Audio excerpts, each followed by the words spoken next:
Subscribe చేసుకోండి. మరిన్ని latest videos కోసం గంట సింబల్ నొక్కండి.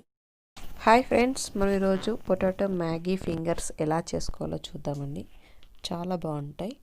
ముందుగా నేను ఉడికించిన 2 ఆలుగడ్డలను తీసుకున్నానండి. మెత్తగా ఇలా ఉడికించుకొని ఇలా మెదుపుకోవాలి. ఈ విధంగా మొత్తం మెదిపి పెట్టుకోవాలండి. ఇప్పుడు ఇందులో మనం ఒక చిన్న ఆనియన్ని చిన్న చిన్న ముక్కల్లాగా కట్ చేసి పెట్టుకోవాలండి. అవి వేసేసుకోవాలి. ఇలా వేసేసుకోవాలి. ఒక 2 పచ్చిమిర్చి ముక్కల్ని కూడా చిన్నగా తురిమి వేసుకోవాలండి.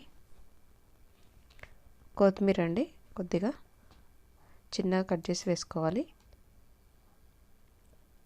కరివేపాకు ఒక రెమ్మ తీసుకున్నానండి, దాన్ని కూడా చిన్నగా కట్ చేసుకొని వేసుకోవాలి. అల్లం ముక్కలును వెల్లుల్లి ముక్కలండి, ఒక 2 అల్లం ముక్కలు, వెల్లుల్లి రెబ్బలు ఒక 3 అండి, చిన్నగా కట్ చేసి వేసుకోవాలి. ఇప్పుడు ధనియాల పొడి అండి, ఒక 1/2 స్పూన్ కంటే తక్కువ వేసాను. కొద్దిగా గరం మసాలా అండి.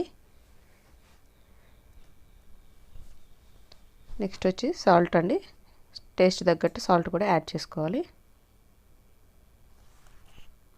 ఇప్పుడు ఒక 1/2 స్పూన్ చాట్ మసాలా అండి, చాట్ మసాలా కూడా యాడ్ చేసుకోవచ్చండి. ఉంటే వేసుకోవచ్చు, లేకపోతే అవసరం లేదండి. కారం ఒక 1/2 స్పూన్ వేసుకున్నాను. ఇప్పుడు ఇది కార్న్ఫ్లోర్ అండి, ఒక 3 టేబుల్ స్పూన్లు వేసుకుంటున్నాను. ఇవన్నీ మొత్తం కలిసేలాగా కలుపుకోవాలండి. ఇలా మొత్తం మిక్స్ చేసుకోవాలి. ఇలా కలుపుకొని పక్కన పెట్టేసుకోవాలండి. ఇప్పుడు ఒక ప్లేట్ తీసుకొని ఇందులో మైదా ఒక 3 టేబుల్ స్పూన్లు వేస్తున్నానండి. 3 టేబుల్ స్పూన్ల మైదా వేసుకొని ఇందులో మ్యాగీ తీసుకున్నానండి. నేను మ్యాగీ ప్యాకెట్ ఒకటి ఉంటుంది కదా, ఒకటి తీసుకొని ఇందులో మ్యాగీ మసాలా వస్తుంది కదండి, అది ఈ పిండిలో మిక్స్ చేసుకోవాలండి. ఇందులో వేసుకొని మొత్తం కలిసేలా కలుపుకోవాలి. ఒకటే ప్యాకెట్ వేసానండి. ఇలా వేసుకొని ఈ మొత్తం పిండి మొత్తం కలిసేలాగా కలుపుకోవాలి ఈ విధంగా. ఇప్పుడు ఇందులో కొద్దిగా వాటర్ యాడ్ చేసుకోవాలండి. ఇందులో కొద్దిగా వాటర్ యాడ్ చేసుకుందాం. ఇలా మొత్తం కలిసేలా కలుపుకోవాలండి. కొద్దిగా యాడ్ చేసుకోవాలండి వాటరు. చూడండి, ఇలా కలిపి పక్కన పెట్టేసుకోవాలండి. మరీ తిక్కుగా ఉండద్దు, మరీ పల్చగా ఉండద్దండి. చూడండి, ఈ విధంగా ఉంటే సరిపోతుంది. ఇప్పుడు మనం మ్యాగీని మొత్తం ఇలా మెదుపుకొని పెట్టుకోవాలండి. ఇలా పొడి చేసుకొని పెట్టుకోవాలి. ఇప్పుడు చేతికి ఆయిల్ రాసేసుకొని మనం ముందుగా కలిపి పెట్టుకున్న మిశ్రమం ఉంది కదండి, దాన్ని ఇలా కొద్దిగా తీసుకుంటూ ఇలా ఫింగర్స్ లాగా చేసుకోవాలండి. కొంచెం లావుగా చేసుకోవాలండి, మరి సన్నంగా చేసుకోవద్దు.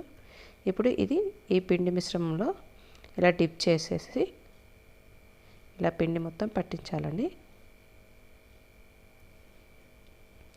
ఈ విధంగా పిండి పట్టించిన తర్వాత మనం దీన్ని మ్యాగీ దానిలో వేసేసేయాలండి. మనం రోస్ట్ చేసుకున్నాం కదండి, ఇవన్నీ ఇలా పొడి చేసుకున్న దాంట్లో ఇలా వేసి ఇలా అద్దాలండి.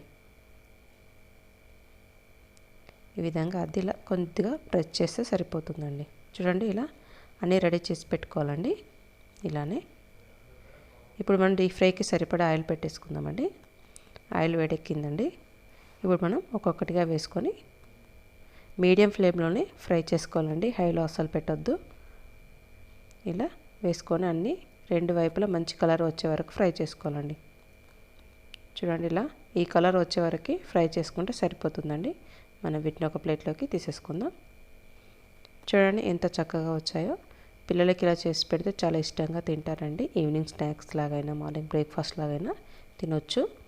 చాలా బాగుంటాయండి సాస్తో అడ్డుకొని తింటే. మీకు నచ్చినట్లయితే తప్పకుండా ట్రై చేయండి. లైక్ చేయండి, షేర్ చేయండి, సబ్స్క్రైబ్ చేయడం మాత్రం మర్చిపోకండి.